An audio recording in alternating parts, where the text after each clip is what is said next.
Hi everyone, welcome back to my channel. Carol here at Oak House Journals, and I think I mentioned that I was going to try and replicate this tag that I made, oh crikey, years ago, when I used to do the Tim Holtz monthly challenge, and this one I made in March 2018.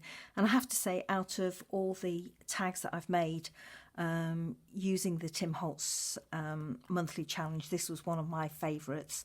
So I thought that for tag inspiration I would try and see if I could replicate this, and this is what I came up with. Not quite the same, but I have to say I'm quite happy with it. Let me see if I can just get you a bit more light. So that's my tag that I've made today. Slightly different, as you can see at the bottom. I've got a banner finish over a little bit of torn vellum, and this was just a little label that I printed and put on little dimensional pads, and I used some brads here. This was some embossed vellum that I just inked around the edges, and I made this little ceramic heart out of air dried clay and painted it, and then just glued it to some silver wire that I had.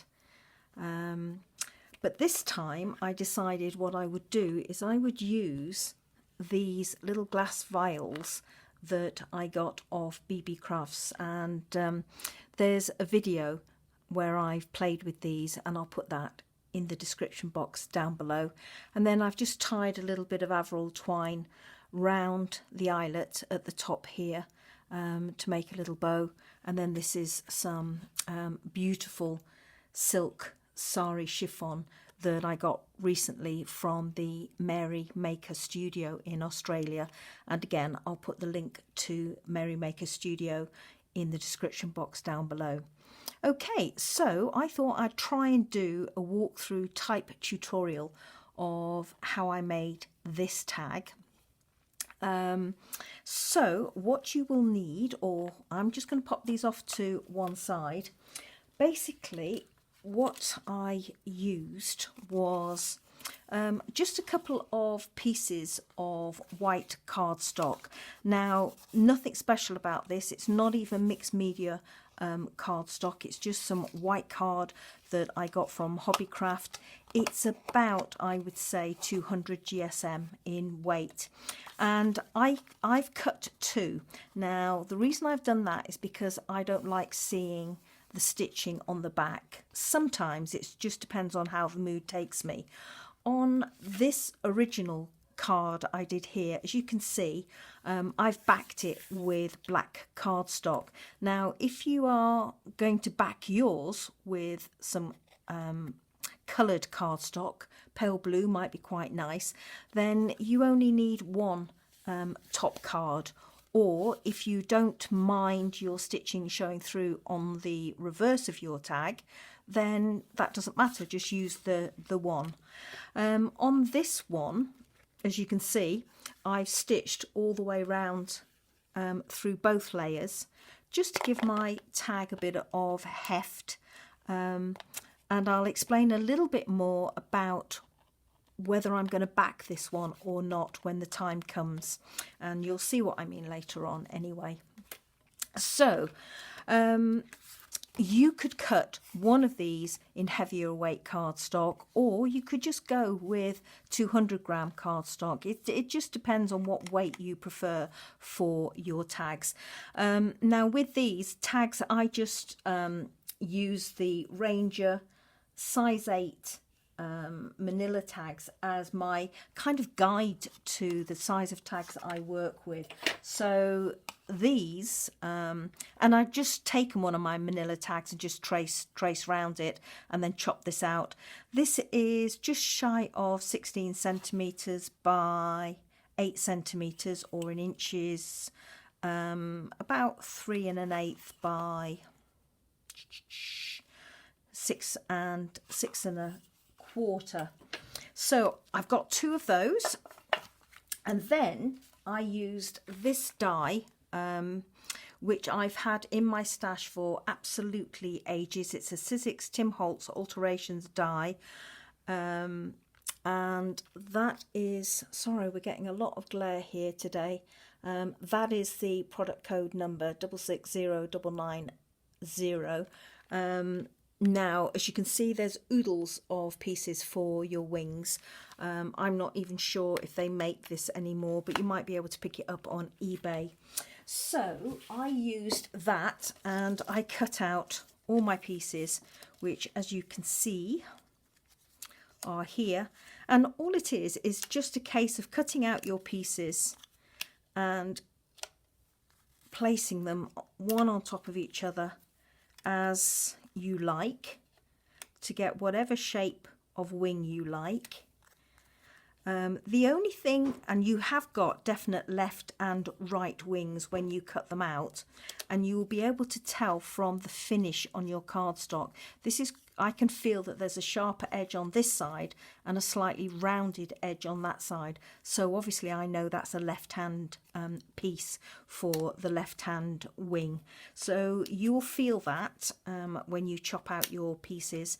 And as I say, all you need to do is just arrange them like so, and there you have it, literally as easy as that. Now, if you like your wings to be fairly open and fluffed out, then you just position them slightly differently. I'm not doing this very well, but let me show you.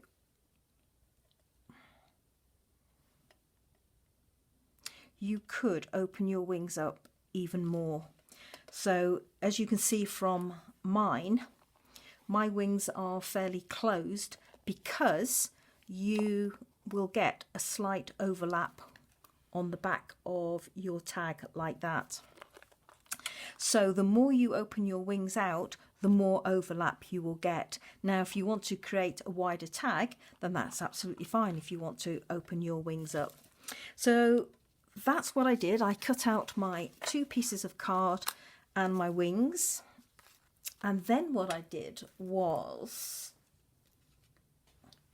I just layered them up and glued them one on top of another, but I just kind of opened them out, as you can see, fanned them slightly, but I've done nothing with this as yet.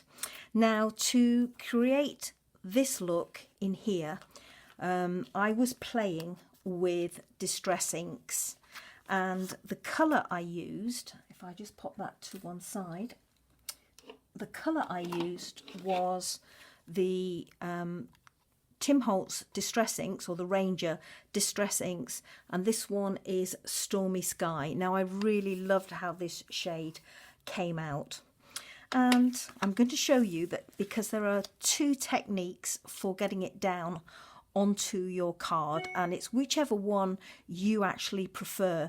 Now, you could do the Tim Holtz technique where you put your Distress ink on your mat, spray it with water, and then swoosh your card through it and dry it off. You could do that technique, and actually, if you were using, you can actually do that technique, as you probably already know, with the Distress ink.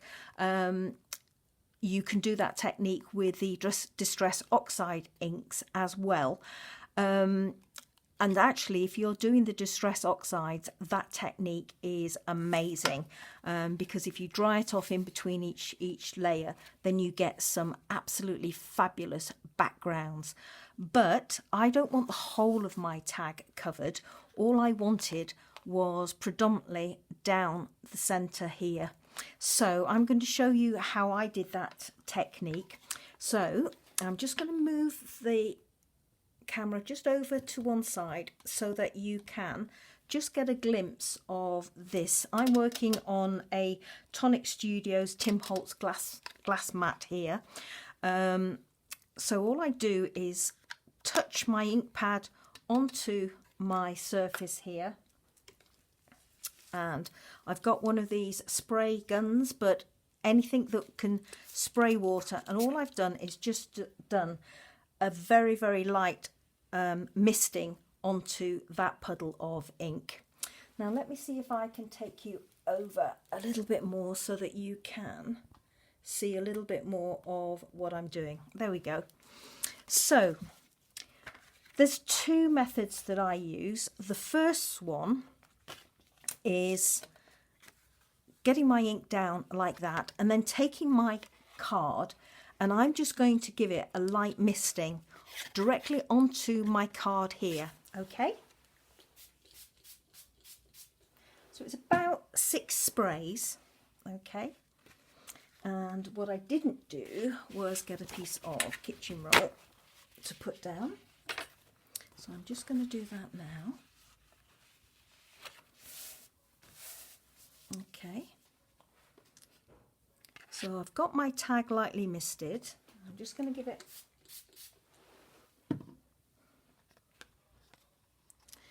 and then using a paintbrush, I'm just going to pick up some of this paint off my mat, and I'm just going to apply it on my tag and just mist it a little bit more, getting it to run down my page or my tag. And then I'm going to get a little bit more, and I'm just going to carry on playing with it, trying to really focus my ink down the center. Now every time you do this it's different. So it's just a matter of just playing with it and building up your layers.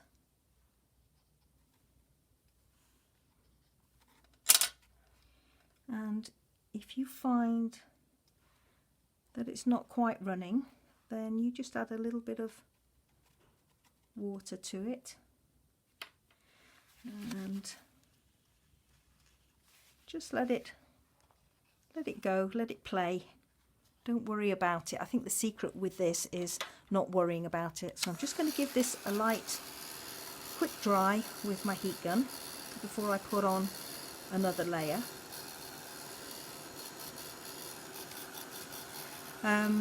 The one thing obviously with Distress ink is that as soon as you dry it, it stops being water reactive. So if you want to lighten the ink that you've already put on your tag with a little bit of water, don't dry it first, because now I won't be able to activate this ink because I have dried it with my heat gun. Okay, I'm just going to dry that off, and there's my tag. Now I could stop there. Sorry, we're getting an awful shadow here. I could just stop there if I wanted to, but I think what I would like to do is I'd like to add a little bit more colour to that and see if I can get a bit more ink down in that portion. So again, I've got my mister and I'm just going to mist my tag again. And all I'm doing is exactly the same as I did before with the residue of my ink that's on my mat here.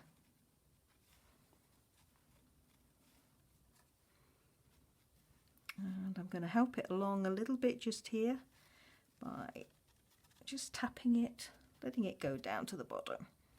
And yeah, I'm quite liking that.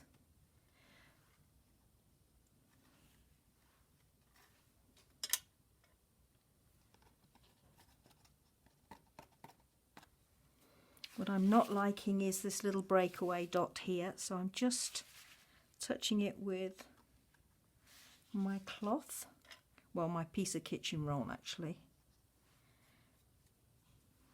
and just playing, letting it flow down the page or down my tag,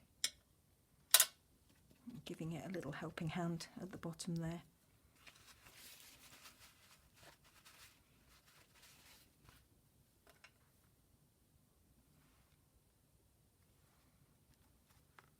Okay, yeah, I'm happy with that.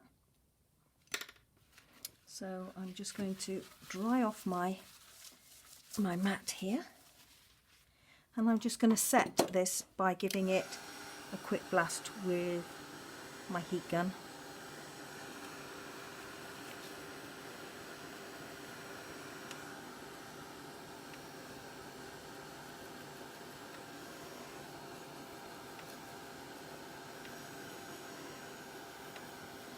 And as I say, the lovely thing about this technique is every time you do it, it's different. It really is.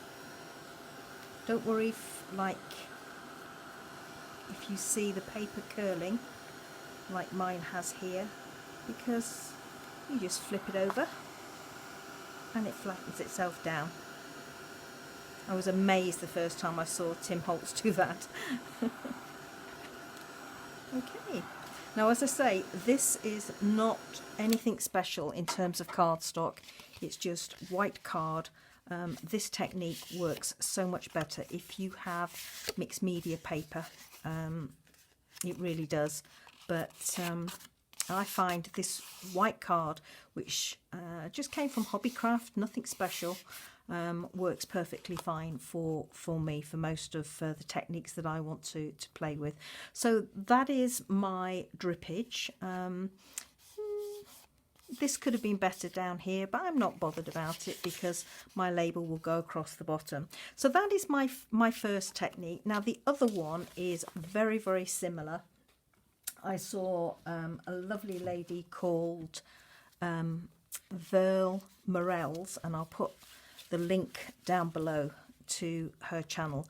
I saw her do this technique years ago when I was into mixed media, and I absolutely love it. Does take a little bit of practice, but it's still fun. So I have a piece, just a normal piece of acetate. Now I've just cut mine to slightly bigger than my tag. It doesn't have to be, but I just find it easier to work with something that is roughly the same shape as my tag and slightly bigger. Now, it's not any particular sort of acetate at all. It's just a piece of packaging that I had from for decorative crackers. There you go. So it's just another piece of this. If it's too stiff, you're not going to be able to do the technique particularly well. So you want a little bit of flexibility in the piece that you choose. Okay, so again, similar sort of thing. Got my Stormy Sky. I'm just going to put a bit of ink on my pad, on my Tim Holtz mat rather. I'm going to give it a little spritz with water, and then what I'm going to do is I'm going to pick up some of the ink with my paintbrush, and I'm just, I hope you can see that, I'm just squiggling it down my piece of acetate. So I'm putting some on my piece of acetate. Then again, I'm getting hold of my card and my water, and I'm just going to give it a light spritz, but not much at all this time. So it's not even a spritz, it's a very, very light misting. Okay, then I'm going to pick up my, just making sure I'm in camera for you, my piece of acetate. I'm just going to break up my globules a little bit. Take my acetate, I'm just flexing it backwards slightly, and I'm touching it to my tag, and I'm just popping it on my tag and letting it smooch around on there. I'm just going to turn it over like so. Okay, so there it is. I'm just picking up one or two pieces at the bottom, and you can, if you want to, you can let your colour drip, or you can pick it up and take it off with your paintbrush. Get rid of any excess pieces if you want to, or any excess. like so, and then just dry it off.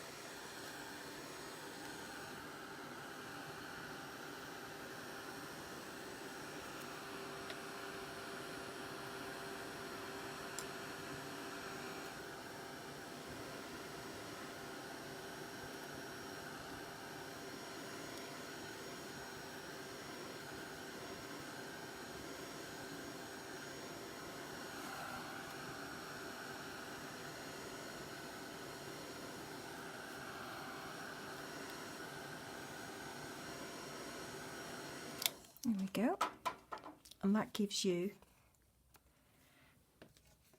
a slightly different finish. So this is the first tag we did, and this is the second one we did. Now there's nothing to stop you carrying on and adding more and more to this. In fact, I'm going to do that. I'm just using the drips that I left on my piece of acetate, and I'm just going to touch them down on my tag and let them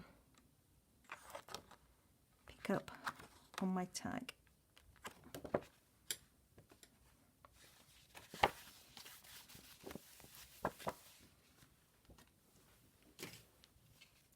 Like so, and just dry that off.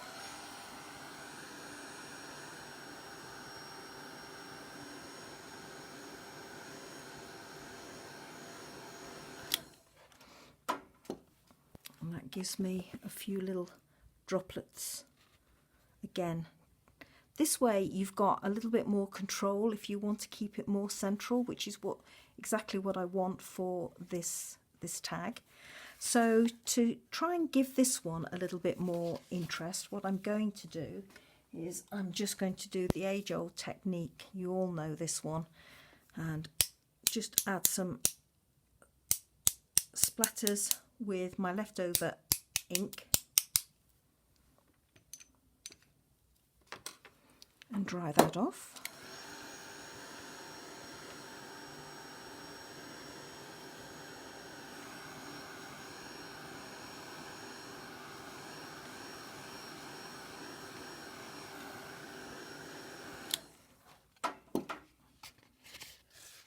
And that just gives me a little bit more interest on there. And I think I might actually just use up the last few bits on this one as well.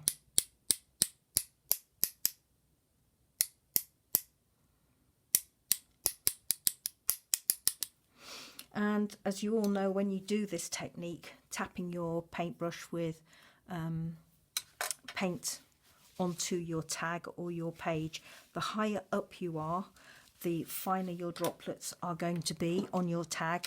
The closer down you are or nearer to your tag when you do that tapping, the bigger your droplets are going to be. Obvious stuff, but sometimes you actually don't realise these things until somebody actually mentions it to you. So there we have it. As simple as that, everybody. I'm just clearing off my area before I carry on. Okay, so that's two techniques for getting the base to your card. And I have to say, this is the one I really do prefer most of all. I have more control, and I'm a bit of a control freak, so that's the one I really do enjoy the most for this particular technique. Okay, so I would use these in my tags, and I've just got one here that I prepared earlier. So that is my base tag. This is one that I used using the first technique, and all I would do now with this is I would take my Distress ink and just one of these blending tools, and I would just touch around the edge of my top card like so, just to actually just frame it a little bit. And it's amazing what a difference it makes, just putting a little bit of the colour around the edges. So that's all I did with my top card, like that, on this one. And then what I did was I just took my top card and stitched all the way around it on the sewing machine, put my base card to it and glued them together. Now, as I said, if you don't mind seeing the stitching on the reverse, then what I would do is I would glue the two together and stitch all the way around. Okay, so the next thing was to do something to our wings. Now, with these, I think you will probably see that, if I hold it up to the camera, can you see a very, very light blue edging round each of those indents? If I show you a wing that hasn't been done next door to it, maybe you can just, sorry about this light, it's appalling. This one I haven't done anything to it. This one I've painted it. And again, all I did for that was, again, I shouldn't have got rid of that last bit of Distress ink, should I? Was to get hold of my Distress ink, spritz it, and then just get hold of a little bit and glass this down, just trace round under each of the wings or feathers with my brush, like so.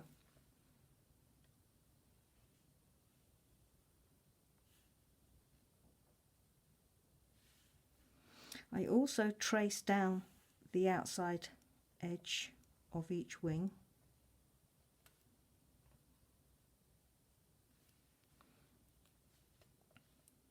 And down the sides there, like so.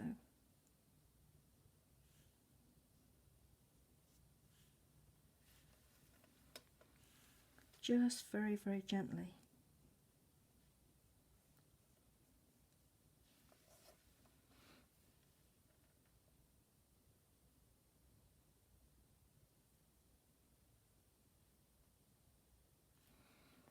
And the good thing about this is that I've just got a little pot of water here that you can then just blend with water just round those edges to soften them up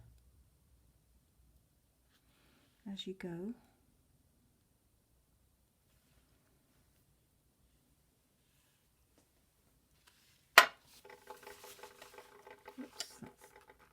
I knew there was a reason I was putting that cloth underneath, so I didn't do that rattling. And that's all you need to do. Is just, I also went round the top portion up here. Hope you can see all this, everybody.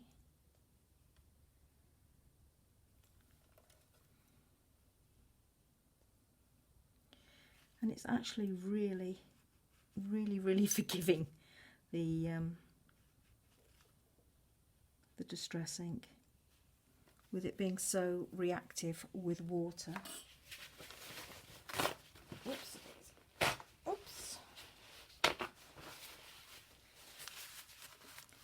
If you find, like I am, that you're not doing a very good job because you're on camera, you can just touch it with your water, as I say, so long as you don't dry it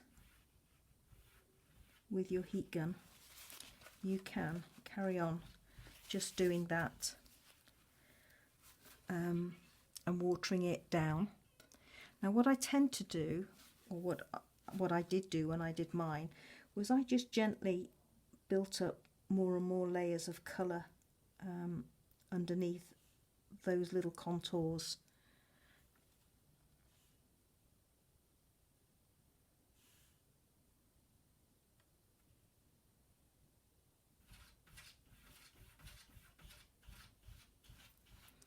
like so.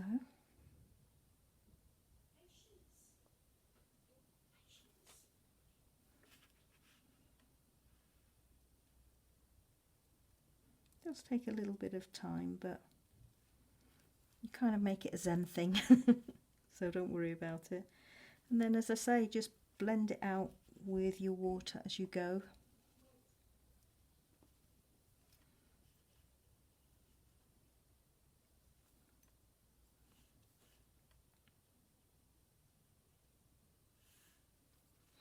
And it just kind of gives a little bit of, a bit too much there, bit of definition to your wings as you go. There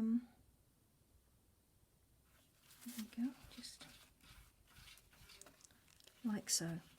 And then what you can do actually is dry in between each application of paint. Sorry, I'm wafting in front of the camera there, but I'm just trying to dry that off a little bit so that you can see.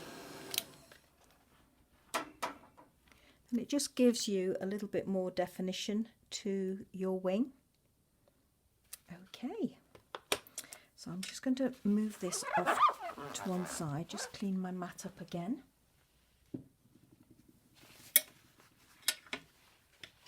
So really, really easy, everybody. Nothing difficult there. So the next thing that we need to do is we have, as I say, we've got our base tags stitched together now.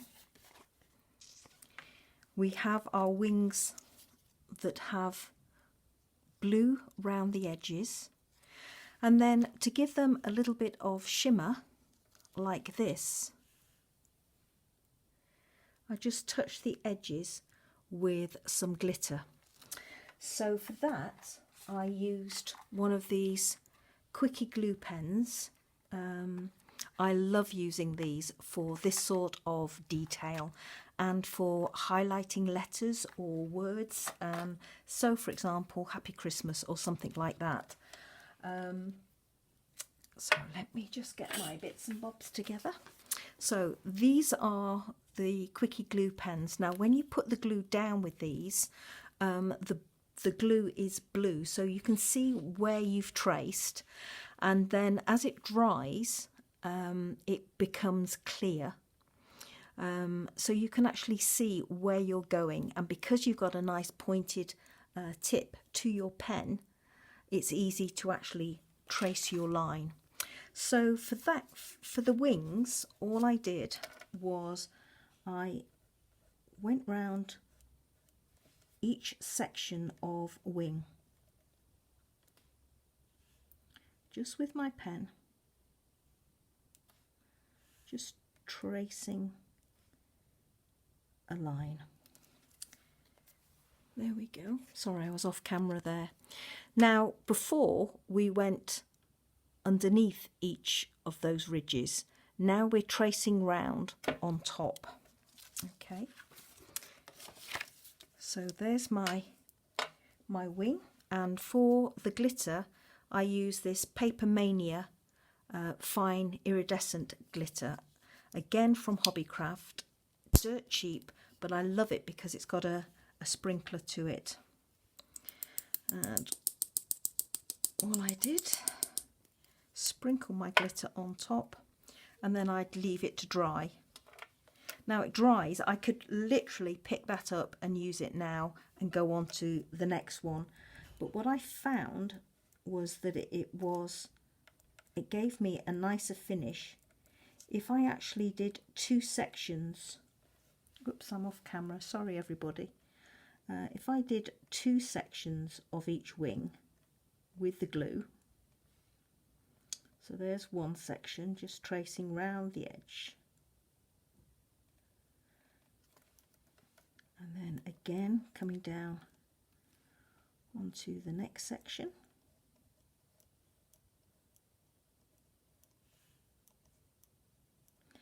and whilst I'm doing this I can see that this glue on that section is already changing from blue to white.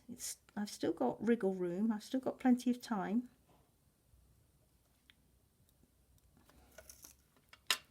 Okay, and then in I go again with my glitter on the top, like so.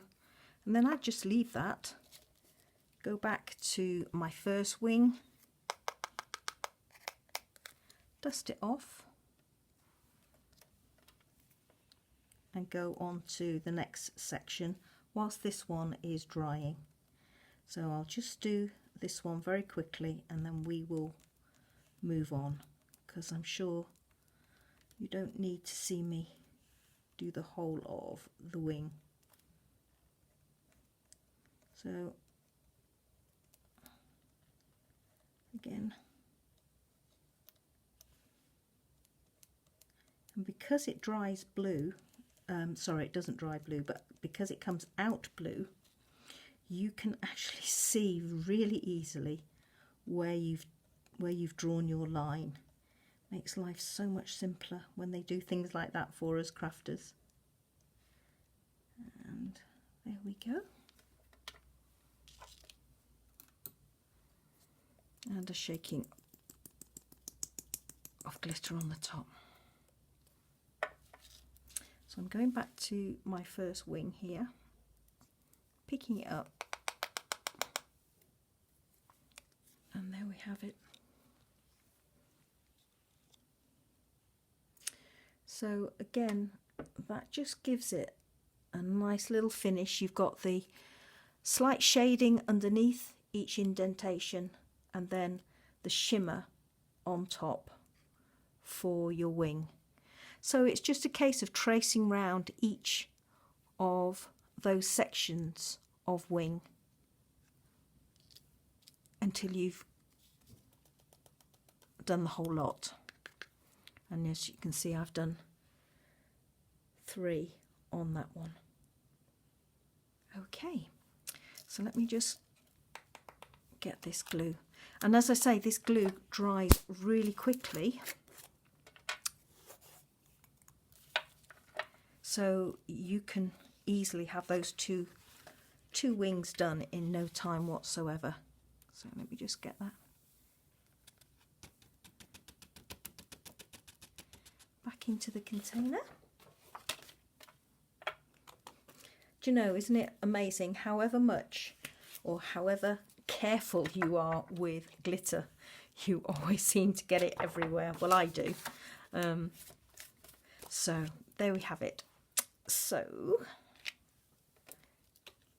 that's what your 2 wings will look like when they're all done.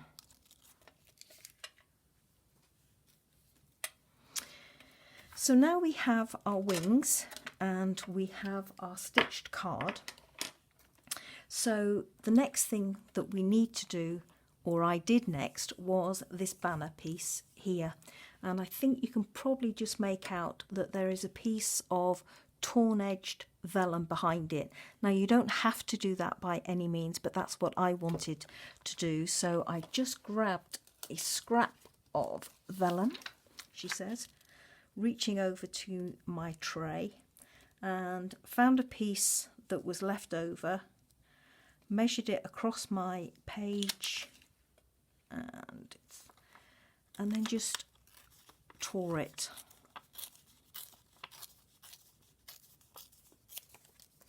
Like so. I got some art glitter glue, positioned it probably about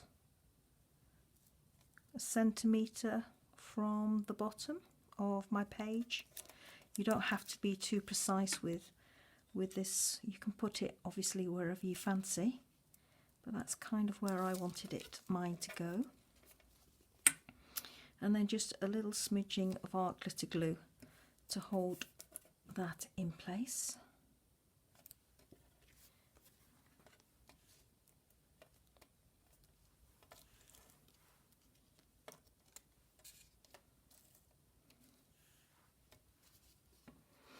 Now for the actual banner itself, I used this die. It's a Spellbinders Shapeabilities die, and that's the product code at the top there. And again, it'll be in the description box down below. And this is again a ribbons banner die that I've had for absolutely years. So I'm sure you can get this still, but if not, you'll get something very, very similar to it. And I have to say, this die has been invaluable for me over the years, and I absolutely love it. I particularly love this one here, which I've used.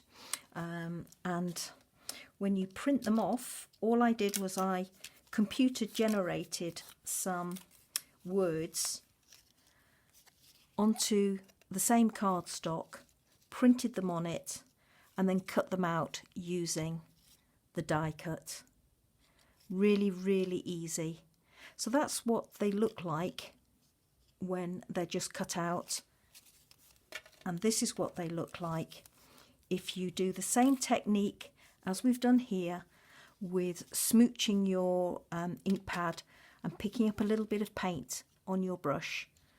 And that's what they look like if you just touch the edges with some Distress ink. And that's another one I've printed. So very, very easy, nothing difficult there.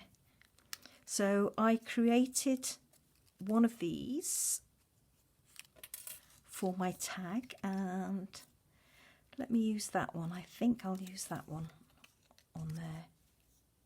No, I won't. I'm going to use the Glad Tidings I Bring. I quite fancy that one. So let me get these out of the way. So now that that glue has dried, I'm just again rough tearing using the back of my card or my tag as a guide, and then a little bit of glue across the back of my label. Now I'm not going here for central, I'm going for a slight raise to my banner. As you can see on this one, it's slightly dimensionalized just purely by squeezing it down as I glue it, and I've not done that very well there. I'm off center, so I'm just gonna go in again and give it another try. So I'm just touching it on one side and letting it grab a little bit, and then holding it in place, just putting a little bit more on the other side. And I'm just pushing it up slightly as I hold it onto my tag so that I can get it dimensionalized again. Not doing this very well at all actually at the moment. It's a little bit too raised that time. So I'm going to try again. There we go. And as I say, I'm not going for central here. I'm going, as you can see, it's more off one side than it is the other. I just want something easy like that. Okay, so that's that. Then what you need to do is you need to decide where you want to place your wings. Now you can have them inside your tag like so, or as I did, just have them slightly off. And for me, what I did was I used this second piece here on my wings as my guide, and I just made sure that that was touching the edge of my tag when I glued it into place. And then you just kind of gauge centrally where you want your wings to be. Then I used just a little bit of art glitter glue, and I didn't take my glue all the way down to my edges or down to this bottom. I used it predominantly up near the top. And again, I'm just gauging this piece on my tag and lining it up like so. And same with this piece.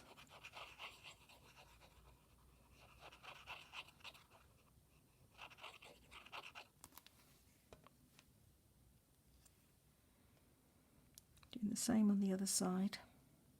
Whoops, definitely not level there. That's better.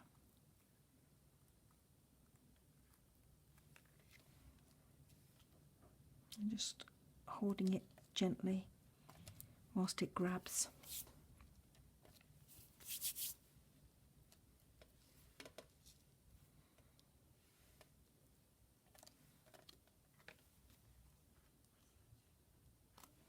Like so. Okay, so what I'm going to do now is I'm going to put in my eyelet at the top. So I've got my crocodile here. I've got it on its largest setting, and I'm just going to eyeball where I want my hole to be.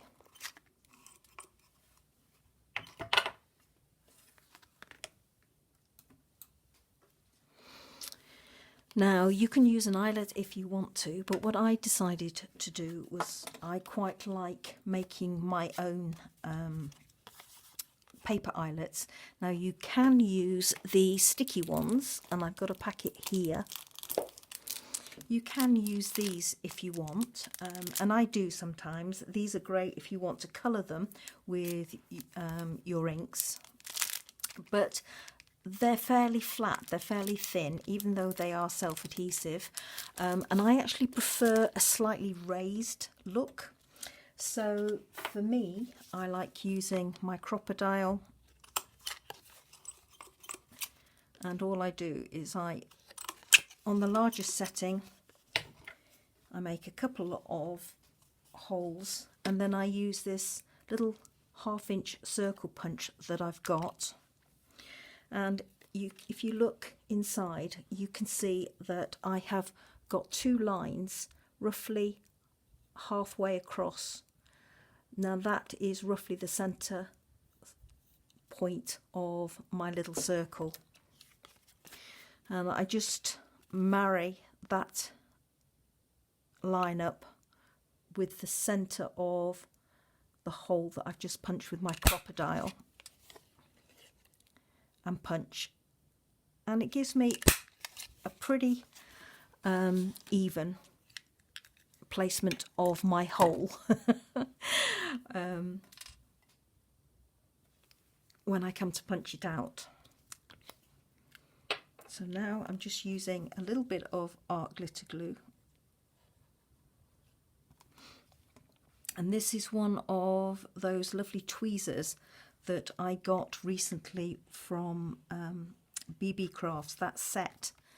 Let me show you. Let me lift it down off here for you. This set that I got off BB Craft recently, I have to say I am loving it. Absolutely loving that set. It's amazing how good these are. I'm very impressed with them.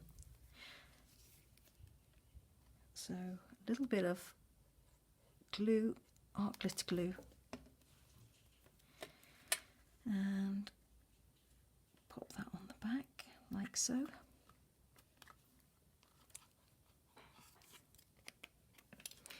And the reason I do that with my tweezers, or with a pen, or with a paintbrush, that's too big, anything really that is to hand, is because it just smooths off the circle inside.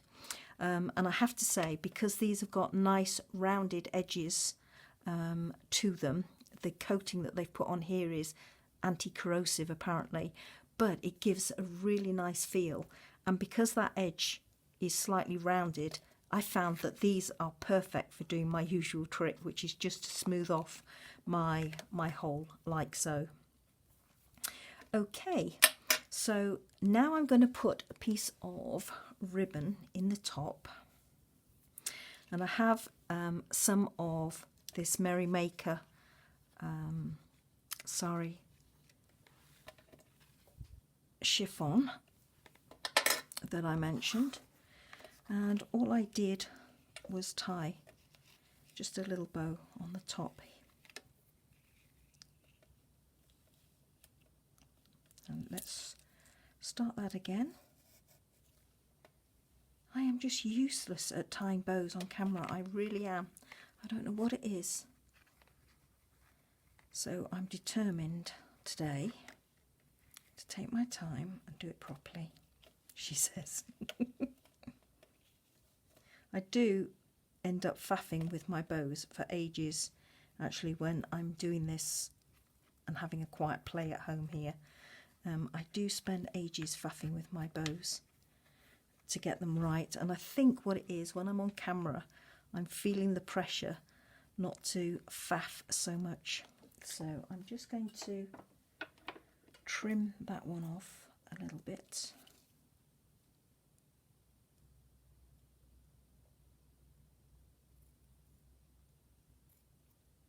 And I'm completely off camera, aren't I? Again.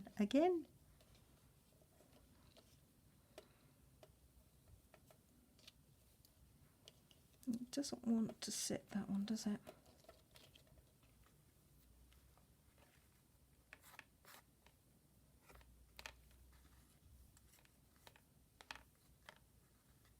Do you know, just doesn't want to. Okay, I'm not happy with that, so I'm going to go back in and I'm going to tie it again.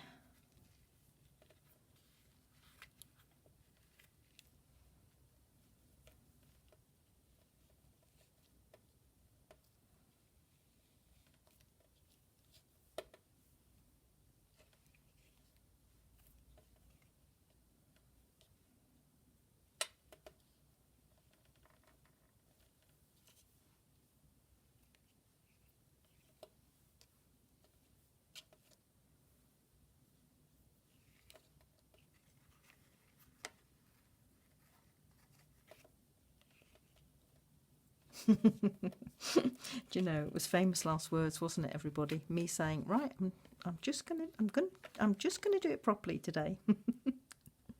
Anyway, that's not too bad. So I'm gonna call it quits there. Now, you're probably shouting at me and saying, this isn't finished by any means. It's not finished, Carol. What are you doing?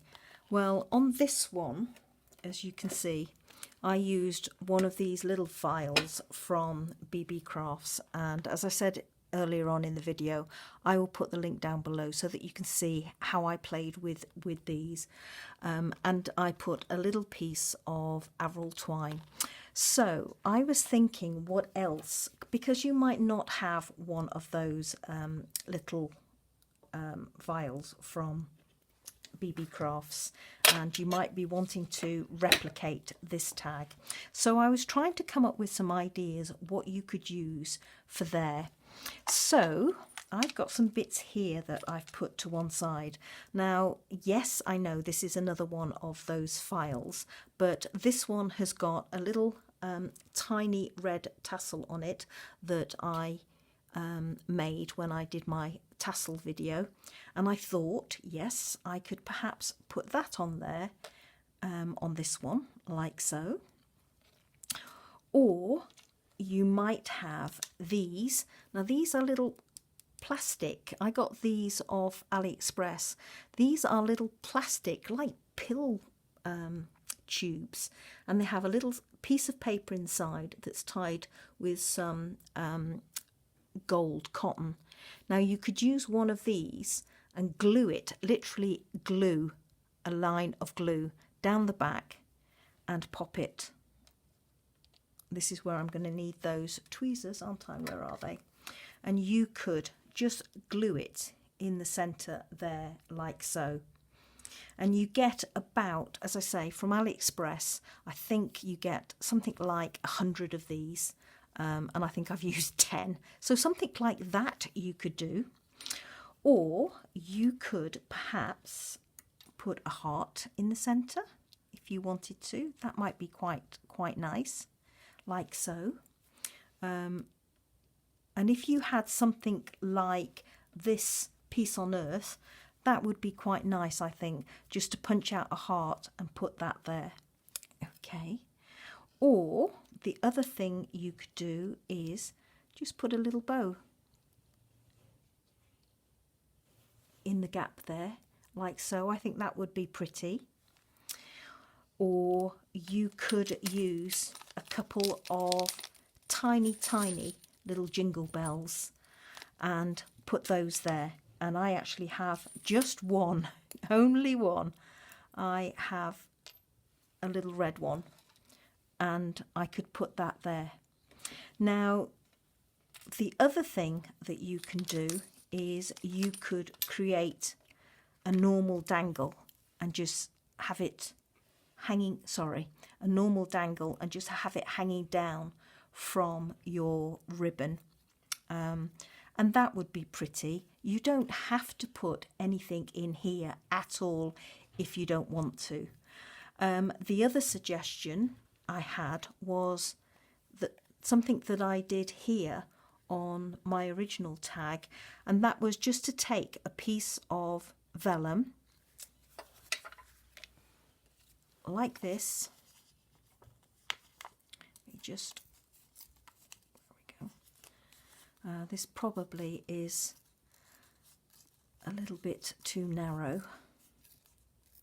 Well, maybe not. No, actually, I was thinking it was too narrow if I did it that way, but actually there's nothing to stop you doing it that way. A bit slow at times, aren't I? But never mind. I get there in the end. I do. I get there. I get there. So if I do that, okay. So what you could do to create this piece was actually a piece of embossed vellum. I stamped it with Versamark ink and embossed it with some silver music stamp. So it is slightly different, but you can equally do it with plain vellum. And all you do is just ink round your edges, and it gives you this lovely blue edging to it when you roll it up, because the blue becomes more intense, obviously, as you roll your edges together. So what you could do is you could just roll a piece of vellum up like I did, okay, like so, and you could glue this edge here, put a little bit of glue there to hold it in place, and then when it is set you could tie some Avril thread round it. I actually used silver wire on this one to actually hold it in place, because I knew that I wanted to create this air-dried little heart and put that on it. Now, one of the hat pins or jewellery finding pins that I got recently from BB Crafts, because they are such a fine gauge at 24, that would be ideal to use one of those if you don't have any silver wire. But as I say, the other thing that you could use is just, if you have some cotton or some gold thread, you could use that. Or if you have Avril twine, you could use that to wrap round. I mean, look at that piece there. That is just perfect for wrapping round it and tying a little bow. So that would be another idea. Now, I have to say, for this one, you probably saw it moves. This one, I put a piece of double-sided tape down the centre here. I didn't glue it. I put a piece of double-sided tape and put it on top. Now, it does have a little bit of flexibility and movement. So you could do that, use double-sided tape to secure your piece of vellum in place, or you could use some art glitter glue. But if you're going to use art glitter glue, you're going to need to support it with your fingers until it actually grabs, because otherwise it's not going to stay in place very well at all. Now, if you want to do one of the vials or the bells, you're obviously going to want to know how I attached mine. Well, all I did was I got a piece of white cotton. In fact, I've still got it on my needle here. Oops, a daisy. That's just dropped out. I just got a piece of white cotton that I threaded up onto a needle. I pierced my card. I worked out roughly where the top of my jump ring was going to be, and then all I did was I found the center point and I pierced my card from the back through to the front with my needle. In fact, I'm going to do that now for you. There's me telling you how to do it, and actually it's just as easy to show you. So I've got my needle and thread here, and I'm just going to eyeball this, everybody. Let me just drop my glasses. So I think I want to be roughly about there. So I've just done the tiniest of pinholes between my two wings, roughly halfway through. So I'm going through from the back with my needle. Now this thread has got a knot on the end, so I'm going to pull through. I'm just going to hold it with my finger there, so I've got a tail at the back. Now I should have done this before and prepped it, but I didn't. So for this one, I'm going to just use this file here, and I'm just going to hope that that gap on that jump ring, yep, I was just checking the gap on the jump ring to make sure that it wasn't too wide and my cotton was going to go all the way through. So I've just come through from the back. Whoops, daisy. I've got my tail, I'm just holding that. I've come through to the front. Let me get that tassel out of the way. There we go. And I've gone through my jump ring. Okay. And then I'm going back down the same hole. Like so. Oops, it's caught on one of my wings. There we go. And I'm just going to pull it tight.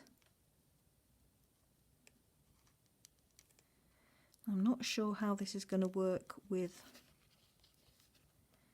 that tassel on there, so I might have to go to plan B and get rid of that.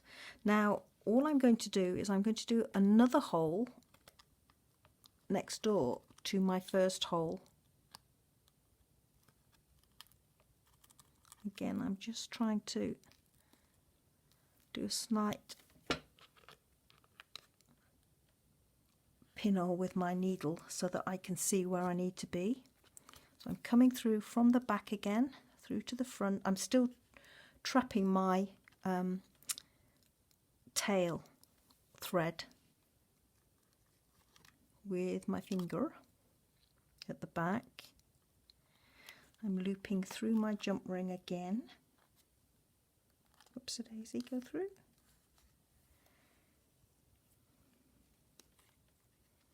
Okay, and I'm just tightening that up again, and then I'm going down back through the same hole. I'm pulling it tight. So all I'm doing is I'm catching with a couple of threads my my jump ring on the front.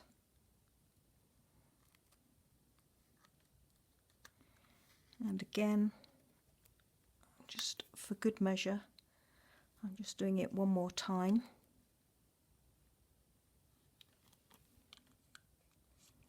Going backwards and forwards.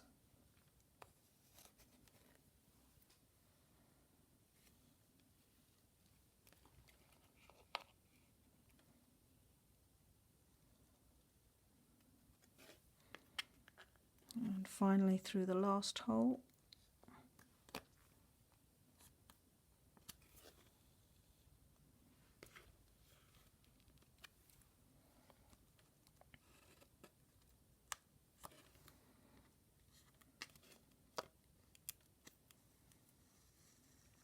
There we go.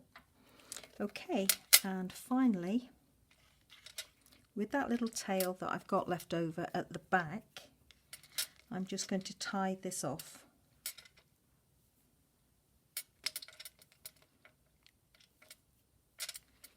Just with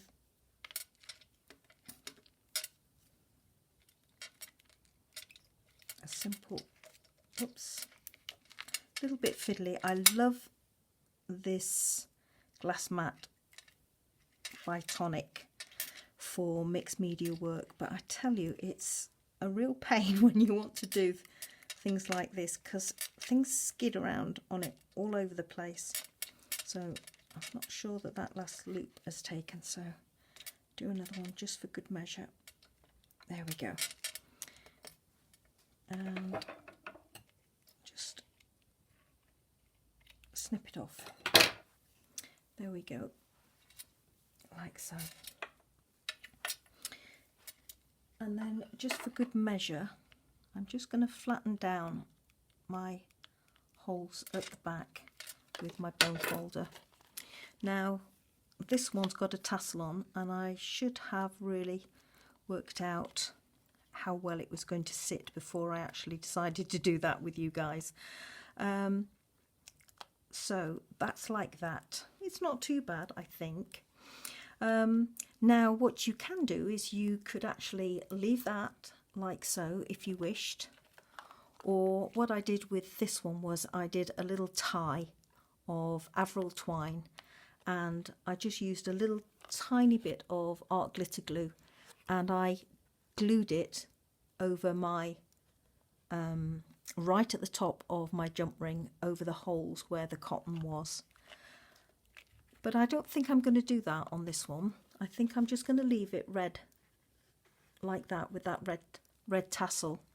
It certainly gives me a splash of colour on there. I'm not sure if I like it or not yet. The jury's still out on that one. But as I say, you don't need to do anything at all. You could just put some dangles from the top there, or just leave it with the two wings. Now, I did mention to you right at the start that you might want to consider backing these like I did with my original one here. Now I did that because I wanted to frame all of my tags that I made for Tim Holtz's monthly challenge. So all of my tags are like this, and many of them have got the original technique that Tim was showing you that particular month, and that's the technique that you adopted when you made your own.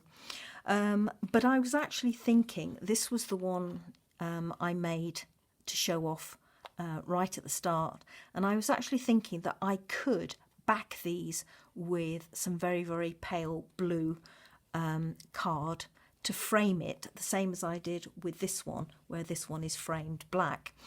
And the reason I wanted to do that is because we're left on the back, if you actually attach something like this, you are left with something on the back like that. And I didn't like that, it was bothering me. So that's why I think I might back these in blue cardstock. Or the other thing that I came up with is that you could punch out a snowflake. And I have one here, which is just white cardstock, and you could actually pop it on the back and glue it on the back as a little decorative feature, and hide your threads where you've tied them off. Now, I think what I will do on this particular card is I will punch out a snowflake in blue and put it on the back. White is lovely. But I think blue would be a nice little finish to the back of this card if I decide not to back it in cardstock. So that's some suggestions for you, everybody. I hope you like my latest take on this very, very old tag, and you'll give this one a go. I've probably, as always, laboured it all way too much for you. It really is an easy tag to do, not a problem to do when you get going with it. It really isn't. One thing before I go, which you might not be aware of, but I will mention it just in case. As I said, you can use Distress ink or Distress Oxide ink when you create your backgrounds and when you do your banners at the bottom. But there's nothing to stop you using the distress markers and squiggling those onto your mat. And it doesn't have to be Ranger distress markers or distress ink.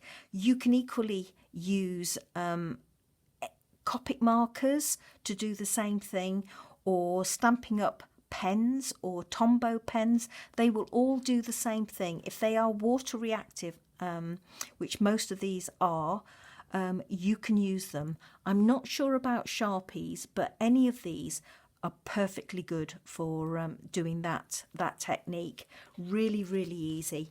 And also, you don't need to have a glass mat like this. You could use a piece of acetate like I did for that initial technique. You could squiggle your pen onto a piece of acetate and use a paintbrush on your piece of acetate. In the past, before I got hold of my Tim Holtz glass mat, I used to use one of my acrylic blocks that I used to stamp my stamps with. And then obviously I saw Veerle Morrels use a piece of acetate to create backgrounds, and so now I use that. So, you know, you don't need to have these things yourself if you're a newbie, and I'm conscious there are newbies out there. If you're a newbie, those are equally things that you could use. I mean, you could actually use a plate to squiggle your ink on. It's not going to mark your plate if it's got a glaze to it. So you could try using one of those if you wanted to.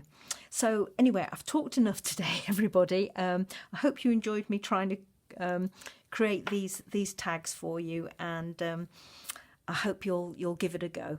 Take care, everybody. Bye bye now.